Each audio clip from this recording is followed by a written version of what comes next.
Hello, my name is Natesh Saini and this is my Bioremediation project, Part 2.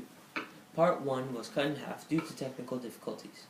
So, in that video, we left off in our analysis. So, let's look at the analysis. So, based on our data table, we have found that copper high had the highest average growth rate among all chemicals and concentrations, which was 26 seeds.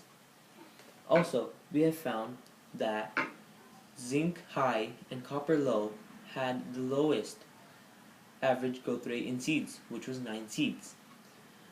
Based on the data table, we have also found that water had an average growth rate of 12 seeds, which shows that copper high had a higher average growth rate in seeds compared to water, which was our control. For our conclusion, my hypothesis was supported because our high concentration copper had the highest average growth rate in seeds. Also, in our evidence, we have found that zinc medium, astonishingly, had the second highest growth rate in seeds, which was 21 seeds. From this, you can say that zinc high had an effect on the seeds, but not as great as copper high.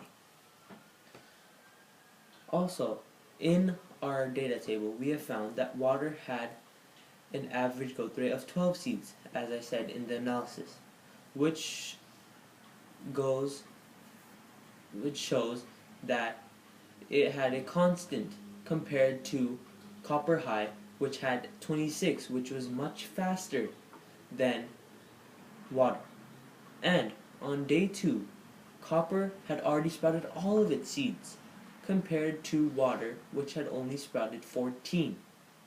This data is significant because it shows how on day 2, copper high had already had an immediate effect on the seeds compared to water.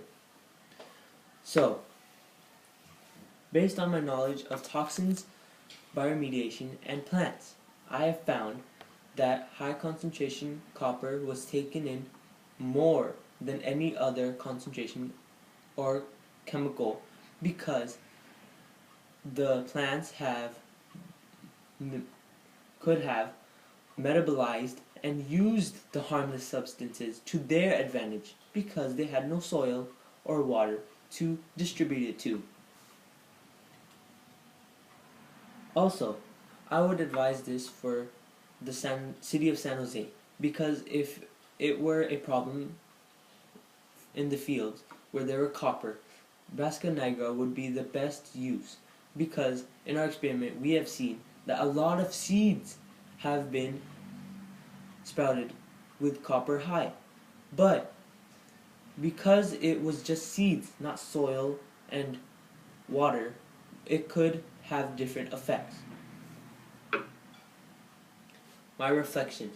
After this experiment, my only question is that how plants gain this trait, the specific trait that makes them change these harmful chemicals into harmless substances. Also, in my future experiment, I would do more trials, because in this experiment we only had time to do 2. The benefit of having more trials would mean that we would have a lot more data to see if we have yet proven our hypothesis correct.